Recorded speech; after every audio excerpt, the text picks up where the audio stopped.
मैं ऑनेस्टली बताऊं तो मैंने ये उम्मीद नहीं की थी कि रमीज़ जाजा अपनी चेयरमैनशिप की कुर्सी से हटने के बाद इतना एग्रेसिवली नजम सेठी और जो करंट गवर्नमेंट है उस पर आएंगे, क्योंकि उम्मीद यही की जा रही थी कि शायद रमीज़ जाजा को अब हटा दिया गया है, कॉन्स्टिट्यूशनल वे में हटाया है, गवर्नमेंट ने हटाया है। और अब जिस तरह से एक 14 मेंबर कमेटी जिस नजम सिटी के अंदर जिस तरह से उन्होंने ओवरटेक किया है पीसीबी को, उसके बाद कुछ एक रास्ता नहीं बचता कि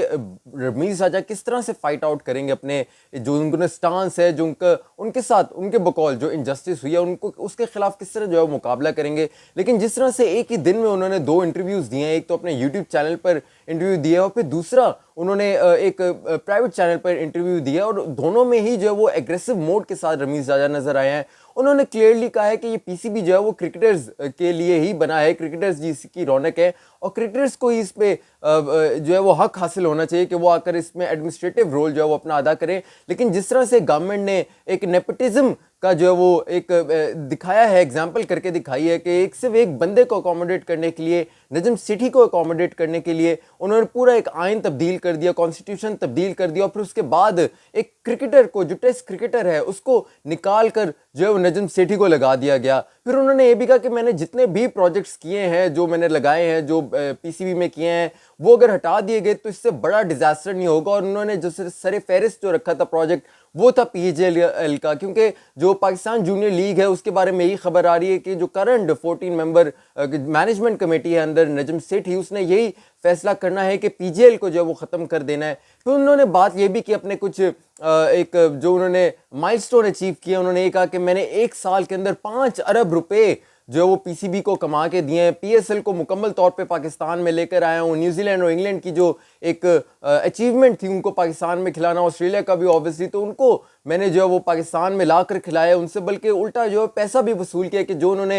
हरकत की थी कि फेक ईमेल्स के ऊपर पाकिस्तान ना आने का उन्होंने फैसला किया था, तो उस पर उन्होंने जो है वो एक तरह से हरजाना और जो कहता है ना कि पैसा वसूल जो है वो उनसे किया, और फिर एक्स्ट्रा मैचेस भी पाकिस्तान में करवाए हैं। लेकिन मुझे बहुत एग्रेसिव मोड में लगे रमीज़ राजा, और अब जो आइंदा दिनों में यही लग रहा है कि रमीज़ राजा जो वो चुप बैठने वाले नहीं है, अपना जहां भी जो भी नाइंसाफ़ी उनके साथ हुई है उसके लिए आवाज़ वो ज़रूर उठाएंगे, जो मर्जी प्लेटफॉर्म मिलेगा। अभी वो ऑक्सफोर्ड यूनिवर्सिटी जा रहे हैं, वहाँ जाके लेक्चर देंगे। ऑब्वियसली आपको मालूम है कि वो एमसीसी के भी मेंबर हैं और जो आईसीसी में जो है उनकी एक अच्छी खासी जो है वो राय है, तो वहाँ जाकर ऑक्सफोर्ड यूनिवर्सिटी में जाकर वो ज़रूर लेक्चर देंगे। उन्होंने इस बात जो है मेंशन भी की है कि मैं वहाँ जाकर इस नेपोटिज्म को, ये जो पॉलिटिकली विक्टिमाइज किया जाता है पाकिस्तान क्रिकेट में, एक क्रिकेटर को, टेस्ट क्रिकेटर को निकाल के जो है वो एक नजम सेठी को लगा दिया गया है, इस बात पर मैं ज़रूर हाईलाइट करूँगा। और ऑक्सफोर्ड यूनिवर्सिटी का जो लेवल है, जो प्लेटफॉर्म है, वहाँ जाकर इस बारे में बात करूँगा ताकि दुनिया को पता चले कि पाकिस्तान क्रिकेट में असल में हो क्या रहा है।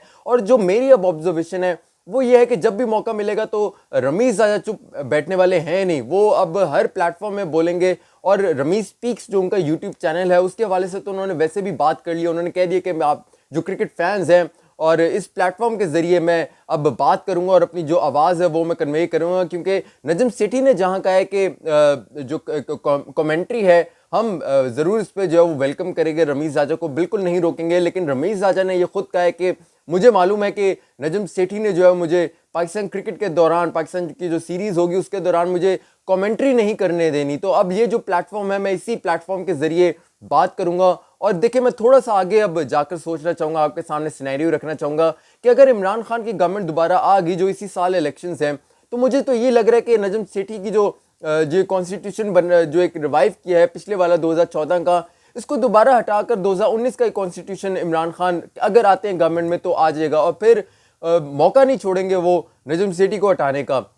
और नजम सेठी को हटाकर उन्होंने सबसे पहला जो काम करना वो रमीज़ राजा को वापस लाना है। और अगर रमीज़ राजा को दोबारा ये ऑफर मिली तो जिस तरह से उनका एक बॉडी लैंग्वेज लग रही है, जो एग्रेसिवनेस में वो आ रहे हैं, दिखाई दे रहे हैं, जिस तरह से वो आवाज़ उठा रहे हैं अपनी जो इनजस्टिस हुआ है उनके साथ, मुझे यही लग रहा है कि रमीज़ राजा को मौका मिला तो वो दोबारा पीसीबी में आएंगे और फिर अपने जो प्रोजेक्ट्स हैं उनको बहाल करेंगे। तो ये जो एक टसल सी शुरू हो गई है नजम सेठी और रमीज़ राजा के दरमियान, ये मेरे ख्याल से अभी कुछ अरसा जो है वो चलेगी और उसमें फिर दोनों जो है अपनी तरफ से एक स्टांस रखेंगे। ऑब्वियसली नजम सेठी के पास अभी पावर है, वो पीसीबी में है, लेकिन रमीज जाजा के साथ जो हुआ है, उन्होंने तो ये भी कहा है कि क्रिकेट फैंस के साथ साथ टेस्ट क्रिकेटर्स को भी जो है वो आवाज़ उठानी चाहिए। लेकिन एट द सेम टाइम हमने देखा है कराची में जो मीटिंग हुई उसमें नजम सेठी के साथ जो है फॉर्मर टेस्ट क्रिकेटर्स बैठे हुए थे, बहुत बड़े बड़े नाम बैठे हुए थे। शायद टसल भी होती है आपस में, क्रिकेटर्स एक दूसरे को सपोर्ट नहीं करते। रमीज जाजा जहां एक वन मैन आर्मी के तौर पे आए थे और एक उठा के उन्होंने रख दिया था पीसीबी को, वहीं नजम सेठी जो है वो बातचीत कर रहे हैं, मीडिया के साथ भी अच्छे से बात कर रहे हैं,